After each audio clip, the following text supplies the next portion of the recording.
With the WINN FM News, I am Kevin Brown. And I am Yulana Weeks. Our top stories. Newly announced PAM candidate Azard Gums outlines vision for constituency number 4. St. Kitts and Nevis' marine resource guru, Dr. Mark Williams, heads the Caribbean Regional Fisheries Mechanism Secretariat. St. Kitts and Nevis hosts Global Investment Summit following a Sustainable Island Conference. Eugene Ezekiel Davis formally charged with murder in Port Zante incident.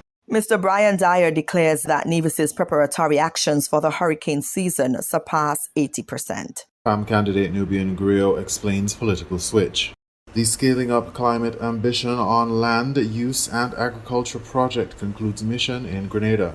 St. Lucia government announces tax relief and fee reductions to help lower costs of living. Internationally, U.S.-backed Gaza Aid Group halts distribution. Now, the details. At the People's Action Movement PAM press conference held on June 2nd, newly appointed party candidate for constituency number 4, Azad Gums, shared his detailed vision for tackling the pressing challenges facing the area.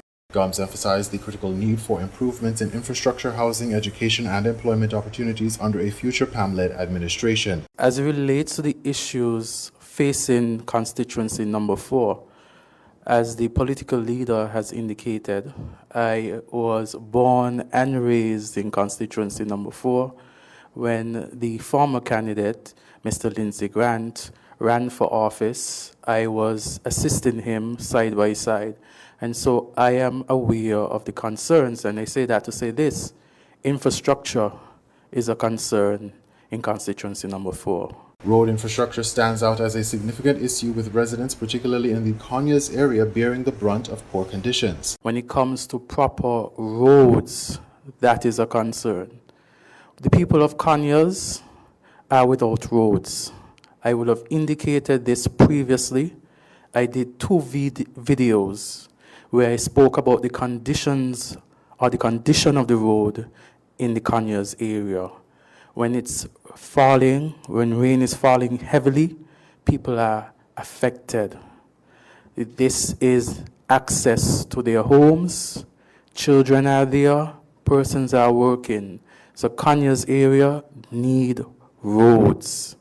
Look at Half-a-Tree, Green Acres in need for roads. You look at Half-a-Tree down by Cooley Shop, that area, that project in need of roads. When you look at various villages in constituency number 4, road is an issue of concern. He added that he has personally kept the incumbent representative, the Honorable Samuel Duggins, informed about the deteriorating road conditions through updates shared via WhatsApp. Beyond roads, Gums pointed to deficiencies in sporting infrastructure within the constituency, noting that when I look at the infrastructure, and I talk about infrastructure, and I spoke about the roads, look at the sporting infrastructure. We look at Lamberts, we look at Challengers area, and the representative for constituency 4 in Parliament is also the Minister of Sports. And when you look at the infrastructure that young people would have to use for recreational activity, because sports is important in my constituency, some of these sporting facilities are not in good condition. Well, him as Minister of Sports ought to know. he referenced recent events at the Virchil's playing field, suggesting the facility could have been further renovated despite some improvements initiated under previous Team Unity leadership when PAM was part of the government. Housing is another critical area Gums intends to prioritize, especially affordable housing for the youth. We have a number of persons, young persons, who are in need for affordable housing. We heard the Deputy Prime Minister, Dr. Hanley, speak about these smart homes, and the people of number 4, many expected, hoped, longed for some homes in constituency number 4. Under the previous administration in which PAM was a part, numerous homes were built for the people of number 4. In fact, the last housing development was at Conyers, and plans were put in place to ensure that the roads were quickly done thereafter. But we all know what happened. There was a snap election. The government had broken up. Labour capitalized, took the opportunity. Having won, they have done nothing. Gums also identified the need to enhance employment prospects and access to quality education for the younger population within constituency number 4. Number of young people, they leave from school and they have their subjects and they want to fit in to the world of work. And so we must look at opportunities for the young people in my constituency. We must look at the educational opportunities as well, access to scholarships. Concluding his remarks, the candidate expressed determination to address these matters decisively once elected under a future PAM administration led by party leader Natasha Gray Brooks. And so in constituency number 4, these are some of the areas that I will address once elected under a PAM administration led by our political leader, Miss Natasha Shani Gray Brooks. Azard Gums' vision suggests a commitment to restoring and improving critical infrastructure, fostering youth empowerment through housing and education, and reinvigorating community development in constituency number 4, promising active and responsive representation under PAM's leadership. St. Kitts native Dr. Mark Williams is forging the way forward for the sustainable development of the Caribbean's aquatic resources through his new role as Executive Director of the Caribbean Regional Fisheries Mechanism Secretariat. The Caribbean Regional Fisheries Mechanism Secretariat serves 17 member states, with secretariats based in Belize and St. Vincent and the Grenadines. A former director in the Ministry of Marine Resources and a former political candidate for the People's Labour Party in Constituency 6, St. Kitts, Dr. Mark Williams was appointed on Monday, June 2, 2025. Considering the unprecedented adverse climate impacts that are increasingly threatening the sustainability and resilience of aquaculture and fisheries systems in the region, Williams' role as Executive Director of the distinguished organization involves providing technical, consultative, and advisory services to member states in the development, assessment, management, and conservation of marine and other aquatic resources, whilst also spearheading bilateral and international engagements on behalf of the region's fisheries and aquaculture sector. Aquaculture and fisheries are critical food and nutrition resources globally. From Monday, June 9 to Friday, June 13, 2025, Dr. Williams will represent the Caribbean Regional Fisheries Mechanism at a United Nations Ocean Conference in Nice, France. There, Williams is expected to fully address and defend the Caribbean's interests, understanding the potential impacts of climate change, plastic pollution, and other factors on the fisheries sector of the Caribbean region. The guiding theme of the conference is accelerating action and mobilizing all actors to conserve and sustainably use the ocean. Meanwhile, Williams was also invited by the government of Antigua and Barbuda to deliver a keynote presentation on Monday, June 9, entitled Blueprints for the Future, Marine Spatial Planning, Financing, Ocean Data-Driven Decision Making, and Global Cooperation. In the wake of the resounding success of the Global Sustainable Island Summit held from May 27th through 29th, the Twin Island nation welcomed partners and investors to the Investment Gateway Summit 2025. The event, co-hosted by the government of St. Kitts and Nevis alongside the Citizenship by Investment Unit, ran from May 31st through June 3rd, drawing partners from across the globe to the shores of St. Kitts and Nevis. Positioning itself as a beacon of opportunity in the Caribbean, St. Kitts and Nevis continues to solidify its status as a true gateway of possibilities. The Investment Gateway Summit provides an unparalleled platform where global investors, industry leaders, and economic stakeholders converge to forge lasting connections and unlock new avenues of business growth. Reflecting on the summit's significance, Prime Minister the Honourable Dr. Terence Drew delivered remarks reinforcing the nation's ambitions and the cooperative spirit driving these initiatives. We are here today to speak about transactions and partnerships, real partnerships, partnerships that build homes, strengthen communities, create employment, and open doors not just for those who invest here, but for the people of St. Kitts and Nevis. As Prime Minister, I remain deeply aware that the choices we make today, the investments we welcome, the partnerships we forge, will shape St. Kitts and Nevis that our children and grandchildren will inherit. We insist on shared responsibility. While we invite the world to participate in our journey, we remain firmly grounded in protecting the dignity, sovereignty, and sustainable development of our beloved Federation. This summit is not the end of a conversation, but the beginning of many.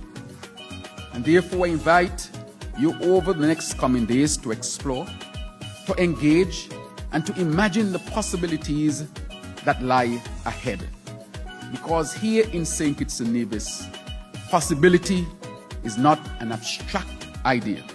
It is real, it is tangible, and it is waiting for us to seize them together. As the Federation advances towards a future that balances innovation with sustainability, the summit was a significant chapter in catalyzing investment that benefits both visitors and the people of St. Kitts and Nevis alike. On Tuesday, June 3, 2025, the Violent Crimes Unit of the Royal St. Christopher and Nevis Police Force formally charged 49-year-old Eugene Ezekiel Davis, a resident of Main Street Old Road, with the offense of murder. The charge relates to a fatal stabbing that took place on Saturday, May 31, 2025 at Port Zante Bastille. The deceased, Jason Sylvester Gilbert Riley of Middle Island, succumbed as a result of injuries sustained during an altercation with Davis at the waterfront area. Reports indicate that the two men were involved in a dispute that tragically escalated. Authorities continue to appeal to the community for any information that could aid further investigations related to this and other cases. The Nevis Disaster Management Committee convened for a meeting on Monday, June 2, 2025, chaired by the Minister with responsibility for disaster management on Nevis, Mr. Spencer Brand. The participating groups involved subcommittees, government departments, private agencies, and non-governmental organizations. Director of the Nevis Disaster Management Department, Mr. Brian Dyer, told WINN FM on June 2 that Nevis is ready for the hurricane season. He stated that a comprehensive report on the preparedness efforts for the 2025 Atlantic hurricane season was shared by the department and stakeholders, indicating a proactive approach to disaster risk reduction and mitigation. The representation was very good from the cross-section of the emergency response agencies, NGOs, and persons who support the response mechanism. They came out in the numbers and all reported that the preparatory actions were above 80%, so we look forward to that translate in the response and recovery efforts if we are ever to be started. Considering early predictions by forecasters that the 2025 transatlantic hurricane season will be erratic, Dyer informed that the Disaster Management Department has made significant progress in preparing a network of shelters across the 5 districts of Nevis. Hurricane shelters were inspected and the list was published. We also had stocked some of the shelters already.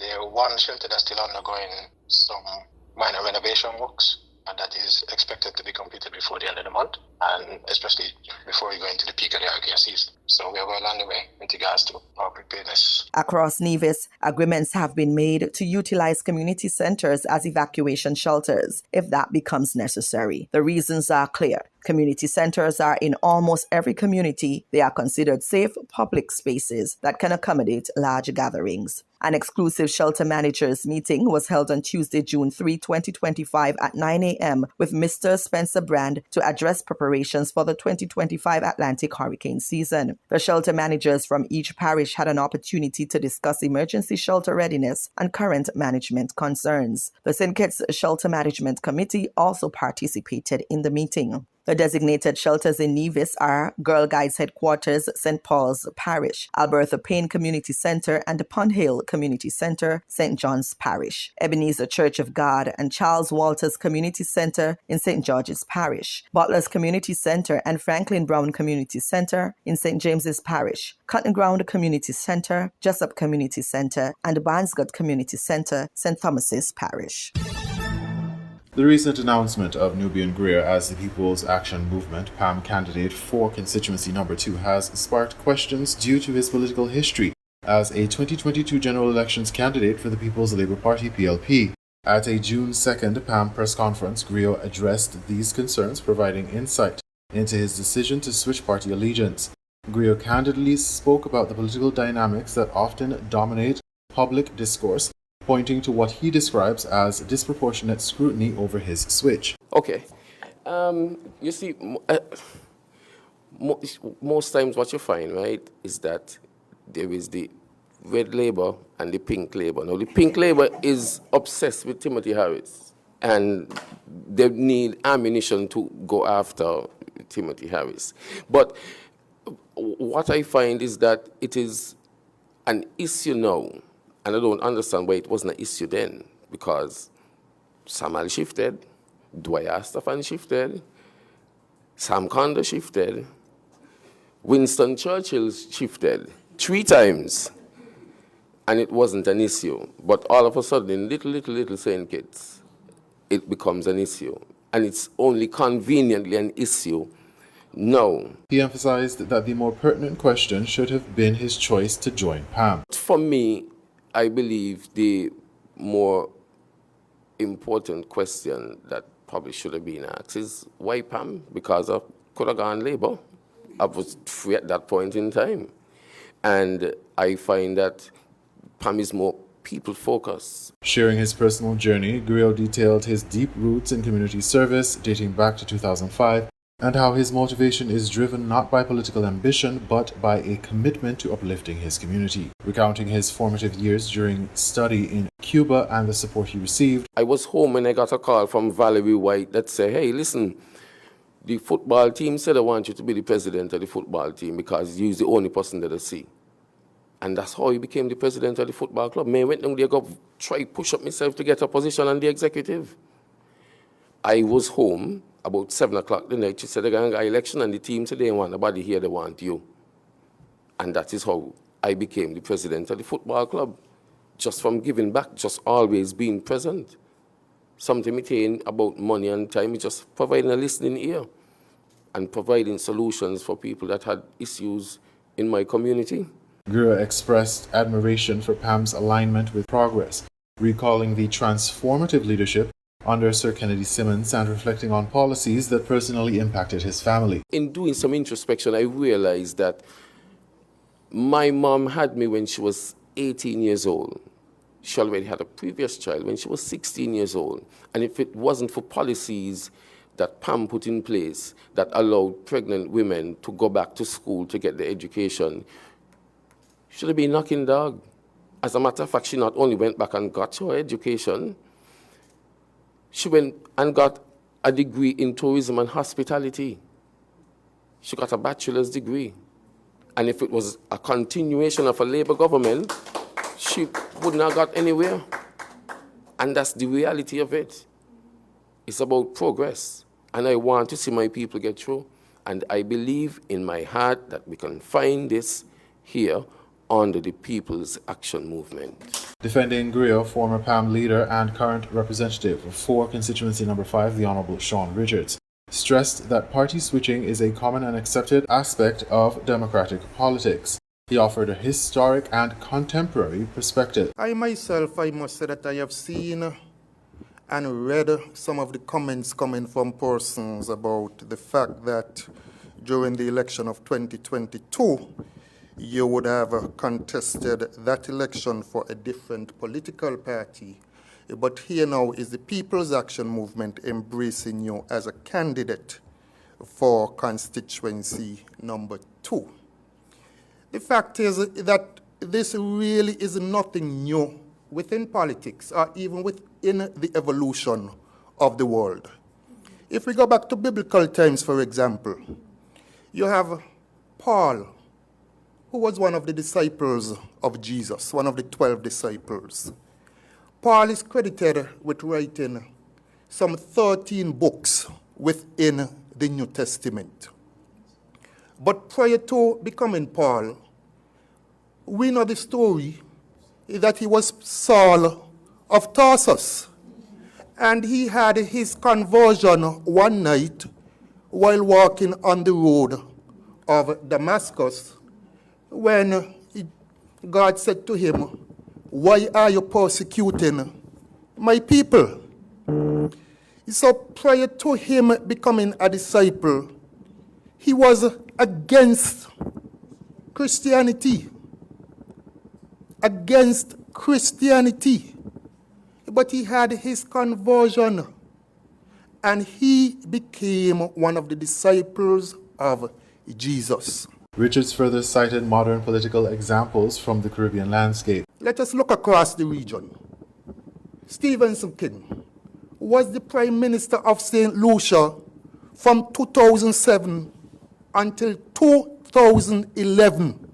He was the leader of the United Workers' Party, the UWP.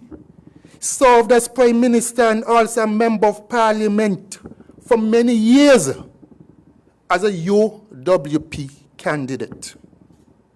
In 2021, he resigned and decided to contest the election shortly after as an independent candidate. He is our senior minister in the governing Labour administration in St. Lucia. 2023, you had an election in Antigua. Anthony Smith, a new candidate, ran on a UPP ticket, was elected. Last year, Anthony Smith resigned from UPP, declared himself as an independent, and the very next day was appointed as a minister of government within the ruling Antigua Labour Party. He reminded the public that political realignments have also occurred locally. Nubian made the point. I was part of Team Unity in 2015, and no less than the current representative for constituency number 4, Samuel Duggins, was intimately involved in the campaign for Team Unity in West Bastille and nationally. There are pictures that you can go back and look at with Samuel in his Team Unity shirt. By the election of 2022, Samuel ran on a Labour ticket. What is new? Richards concluded by expressing pride in Grio's dedication and the openness of PAM. Someone has come forward who has a genuine interest in serving the people of St. Kitts and Nevis. An interest which he has demonstrated even before he became the candidate. The final thing that I will say is this. We have been saying month after month after month, come home to the People's Action Movement. Come home. And Nubian has come home. We are not saying to you,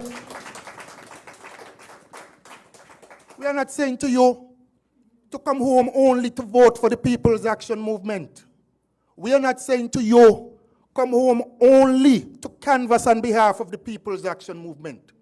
But we have space for persons at the highest level in the People's Action Movement because we embrace you, we embrace the talents and the skill sets that you bring to the People's Action Movement. And Nubian is demonstrative of the fact that what we have said, we are serious about. It is not just talk, but you see the actions behind what we have stated. And so I, as a former leader of the People's Action Movement, as a representative for constituency number 5, I am proud to be a part of this team with Nubian Griot on the team. This defense suggests PAM's commitment to inclusivity and harnessing talents that align with their vision of service and progress for St. Kitts and Nevis. Griot's move thus symbolizes not just a party switch, but a larger narrative about political evolution and community-centered leadership. In regional news, the Scaling Up Climate Ambition on Land Use and Agriculture project concludes mission in Grenada, Grenada Broadcasting Network reports. The Scala team met with officials to advance a feasibility study on compost production as a substitute for synthetic fertilizers. The project aims to transform organic waste into high-quality compost, reducing greenhouse gas emissions and enhancing soil health. The initiative, jointly implemented by the FAO and the UNDP, is part of a broader effort to support small island developing states in attracting climate-resilient private investment. Lead Technical Officer Marco Colangili explained that the mission focused on two main objectives. The first one is to understand the availability of agricultural residues and the use of agricultural residues and organic waste in general. So we are here today at the abattoir to understand what is the volume of livestock that is being butchered and treated, and what is the fate of the waste that is generated. In this structure we've seen that there is an incinerator, so little if no organic waste is generated at all. But there are other dimensions and there are other value chains in the country that do generate extensive amounts of organic waste. So the organic waste is available, and we know that it is also concentrated in specific areas. Then the second part of our job is to understand what is the technical and economic feasibility of producing compost and market it. Alongside landfill waste, organic materials from livestock and poultry farming are being considered as potential inputs for compost production. For what concerns poultry, for instance, the poultry sector does generate quite extensive amounts of waste that are currently disposed of, let's say, informally. Not as formally and accurately as in the case of the abattoir here. So incineration is not common. There's one large farm in Grenada that we just visited that does have incineration, but most of the poultry farmers, for what concerns the manure, they're simply dumped in their fields, and again left rotting in open air, so emitting methane. And the same goes with their own waste. When they do slaughter the animals and butcher their animals on farm, the waste is simply buried or dumped in their fields. So again, probably a collection system for this waste would support their operations, because they would get rid of a liability, something that basically it's there and bothers them in a way or another. But then we'll also be able to let's say self-sustain the system if the product that we come up with can be marketed.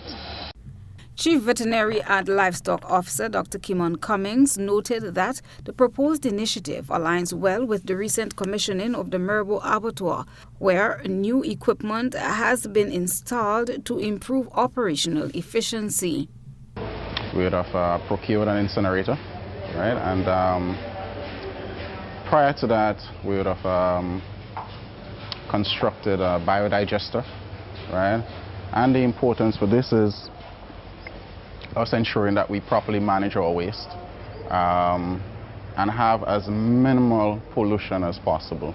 Prior to this, we were managing our waste, but it was not the most efficient way in managing waste. Now, with the new commissioning of the abattoir, there is potential for so much different things that can be done, which includes wastewater reusage. We can have gas that can be reused, that we can substitute our diesel and also substitute costs, which as it respects to fuel consumption. Properly managing our remains, our offals, that we can now use, farmers can use as fertilizer, organic material that can be thrown back into the land. The idea is to ensure our environment is as safe as possible. There is minimal to little to no insults. With the field mission complete, the team will compile a draft feasibility report to inform future decisions on sustainable waste management and private sector investment in climate-friendly solutions. Grenada's participation in the Scala initiative reinforces its commitment to climate mitigation and sustainable development, helping the island meet its climate goals under the Paris Agreement. Christina John, GBN News. St. Lucia government announces tax relief and fee reductions to help lower costs of living. DBS St. Lucia reports. As Prime Minister Philip J. Pierre stated during the 2025-2026 budget address, the 6% service charge on price-controlled goods was removed effective June 1st. During Monday's pre-cabinet press briefing, Commerce Minister Emma Hippolyte says while the government cannot control the landed cost of goods, it can look at areas where it has control to ease the burden on consumers. So we have a listing of price control items. Included in these price control items, you might have a few items that are of a larger size than the price control. For example, if we have oil, for example, of 750 mil, you might also see on the list oil with a larger size, but all the price control items, we've removed the service charge on them. Additionally, the airport service charge regulations were amended to reduce travel tax for St. Lucians leaving the island and regional travels coming to the island. So that is just a 6-month initiative to help in, particularly during the period of the summer moving forward, to allow regional travelers and St. Lucians to be able to travel with a 50% reduction in the airport service charge.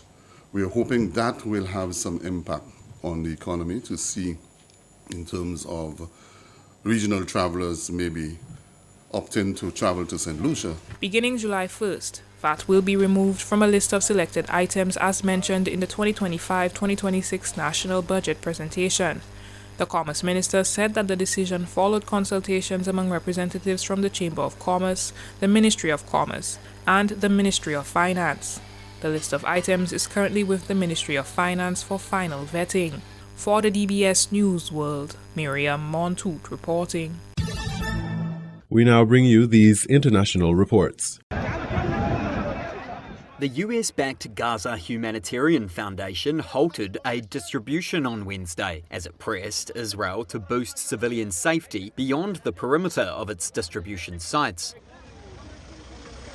The pause comes as Gazan hospital officials said more than 80 people were shot dead and hundreds were wounded near distribution points in a 3-day period from Sunday.